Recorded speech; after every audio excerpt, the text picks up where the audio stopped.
What's going on, everyone? Thanks for stopping by the channel. If this is your first time viewing, welcome. If you're a return viewer, welcome back. Let's go ahead and jump on into the content that we've got here. We're going to pick up where we left off at our last video, where I went to the academy. The last video we left off on me arriving at the academy with all of my paperwork. Now, what I didn't talk about was what we were told to bring. We were told to bring at least 3 days worth of clothes if we needed them. If you had housing arrangements set up, fine. If you didn't, as in my case, bring a couple of different clothes. There were housing arrangements for us. Good, great. We were also told to bring physical training equipment. We were going to be taking our physical agility test, also known as the PAT.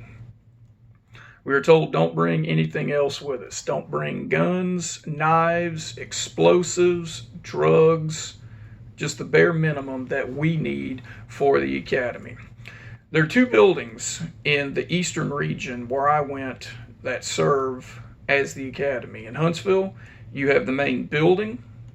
The main building is where cadets go, as well as cadets go through training called pre-service. That's ones who are initially hired on before they've gone to work at one of the units. In-service training is for COs who have been at a unit for at least a year. They go back for some refresher training. First aid, defensive tactics, firing the pistols and the rifles at the range. Things that they can't do at the unit because the unit's busy trying to manage its day-to-day operations. So every year, you can look forward to in-service training. It's kind of a week of vacation. You get to go back to the classroom. Structure training. It's a pretty good deal. So we get there, and the main academy building, we weren't able to use that one at that time. It was full, so those of us that were our first day into pre-service, they had a separate location for us to go to. It was affectionately termed the log cabin. The log cabin was outside the vicinity of the Gory unit, and it was pretty much just what it sounds like. It was a big building made of logs, bricks, rocks, and concrete. If any of you remember what Lincoln logs are, this is what it looked like. Very Spartan, just a big room with a concrete slab, tables, and chairs, enough to fit all of us in. We got there around 6 a.m. I remember that because the sun hadn't risen yet. We all started filing into the building, found seats at the tables, went from there. The instructors were going around the room, passing out some paperwork.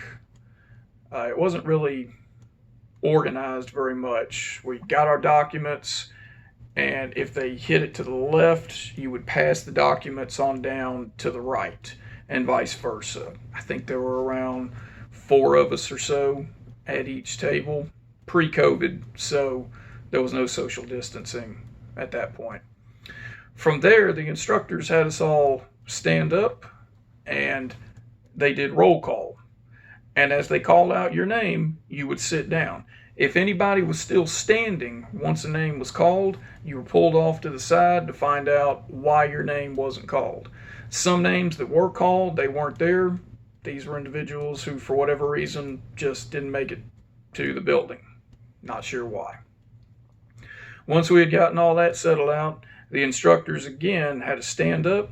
They told us to empty all the contents of our pockets, front, back. If we had a belt on, take our belt off and untuck our shirt. Basically looked something like you would stand up. If you had pockets that had pull out like this, you pulled them out, left the pockets out, emptied the contents on. Same thing with the back pockets pulled out, left the pockets hanging out, and whatever you had, keys, phone, wallet, knife, anything that you had brought in with you went on the table. And then the different instructors walked around and talked about very vocally, very loud, why certain items were not supposed to be brought into this building. Majority that were in the room were lighters. We were told nothing flammable brought in the building.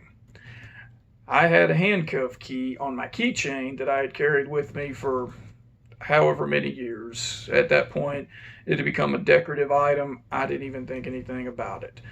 The instructor that stepped up to look at my stuff was a lieutenant. She held up my keychains and yelled out, "Units on lockdown! Lock it down now!" If at any time there's any kind of an item in the penitentiary that can be used to facilitate an escape for inmates, i.e. a handcuff key, big deal. Everything stops and everything's taken accountability for. So I was made an example out of early on about what not to bring into the facility. Now you're going, "Jesse, you're at the academy. This is just the log cabin." It was still state property, still state grounds, state facility. We had to conduct ourselves just like we were on the unit. It was day one. We were paid employees. We were to treat ourselves like we were at any other penitentiary unit or farm there at the state. So that was our wake-up call about what not to bring in and out of the facility to control contraband. After they got done going through everybody, we knew what we weren't supposed to have. We all had to go out to the parking lot, put everything back in our cars, come back in, and then we got a brief rundown on how the PAT was going to take place. PAT is the physical agility test. That's the test that you take to make sure that you meet the bare minimum requirements of physical fitness to be a corrections officer. The first three were pretty basic, pretty cut and dry. There was a run that was a quarter of a mile long. That's 444 yards. It amounts to a lap around a track at a school. The other one was so many push-ups in so much time and so many sit-ups within so much time. I do apologize. I can't remember the exact number or the exact amount of time. I just remember you need to bust out as many of them as fast as you could with the time that you had. From there, it went on to the more agility parts. There were 3 parts to it. There was a set of stairs, 5 steps, and then 5 steps down. You had to go up, down, turn, go back up, and go back down. You had to do that at least 5 times. Buildings have a lot of stairs. You climb stairs all day as a corrections officer. You got to make sure your knees and your ankles are in shape for it. The next one was a ladder climb, a steel ladder. It had about 5 rungs. Hand, foot. I'm sorry you can't see my foot. 3 points of contact at all time. Reach up and grab, work your way up. I think there were about 10 rungs that we had to climb up. You had to go up and down at least 5 times. A lot of units have pickets that the only way to get to them is through ladder.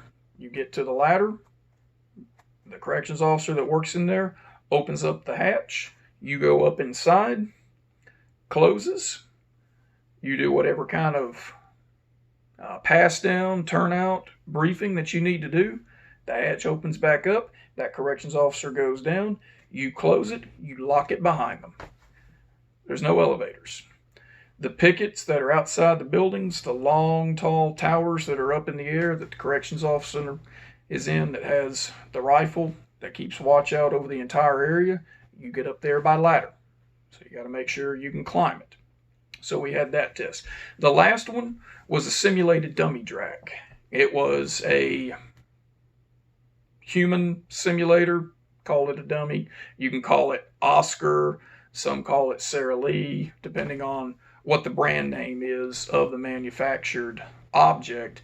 It simulates either a corrections officer, an offender / inmate, or a civilian employee, the chaplain, nurse, a kitchen worker, case worker, probation officer. They've been injured somehow They're laying down on the ground. You have to get to them, wrap your arms around them, drag them backwards so far. There was no time for this evolution. However, once you picked them up and you got your arms locked and you started moving your feet, you couldn't stop. You couldn't stop, set them down, reposition, catch your breath, and go. You had to go the full distance. That was an endurance test. Once we completed all 3 of those, not everyone went all at once. There were only so many that could go at a time. So once you were done, you had some downtime in between each events. There were a lot of us that had to go through these events. At the end of it, the instructors tallied up the scores, and those who didn't make it, they were released that day. I don't know if they had remedial from there. I just know in that particular class, we didn't see them again. From there, we changed back out into our clothes. Yeah, no shower. Changed out from our sweaty PT clothes, back into our regular clothes, back in the classroom. From there, the instructor asked us who is going to need housing, who needs any kind of barracks room. Hands went up. This sergeant went down and took down all of our names, recorded everyone. Quite a few of us needed housing. From there, he passed out slips of paper that had the directions from where we were. Actually, it was from where the main academy building was, which is where we weren't, to where this location was, which was at Sam Houston State University. Barracks there, a college dorm called a barracks, TDCJ, there at Sam Houston State University. He explained to us how to get from where we are to there, and we're writing it on our papers. We couldn't put it into our phones at the time because we didn't have our phones with us. They were in the cars. So we recorded all that down. He said he would be there at this particular time. Meet him there then. Okay? So we go in, we all get in our cars, we go from there. It's a little bit before lunchtime at this point.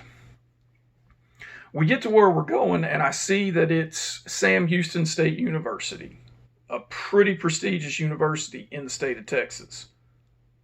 I'm thinking, great, this is awesome. Well, we get to the location where we're going. The parking lot was probably about 100 yards from where the building was. And when I say building, this was a condemned college dorm. It was a building that had been deemed unsafe and unfit for the students of Sam Houston State University to stay at. This is where the cadets for TDCJ stayed. Now, I haven't been to college. I have stayed in a lot of military barracks. Typically, the room is designed to house around 2 individuals, 4 at most. There's a toilet, shower, a sink, bedding, chest of drawers, and a closet, also called a wall locker, to hang your stuff in. We all filed into this building, got our rooms assigned to us, got our keys. There were 8 of us assigned to each one of these rooms. You walked into the room about the size of 2 walk-in closets, 4 bunk beds, that held 8 people, 4 wall lockers, that meant 2 individuals had to share closet space, 1 sink, 1 toilet, 8 of us. No air conditioning, no heating, no Wi-Fi, no TVs, nothing. Just a room to stay in. But it was free. We didn't have to pay for it. So we got our room assignments. From there, everyone that had gotten that, the sergeant started passing word, and we had to pass word on down the room. Everyone meet outside the barracks if we want to know what we were supposed to do the next day. So we all filed out outside, got in a rudimentary kind of formation. He let us know what time to be at the log cabin the next day. Be in appropriate civilian attire. We hadn't gotten issued uniforms yet. Second day was going to consist of a lot of admin duties, a lot of paperwork.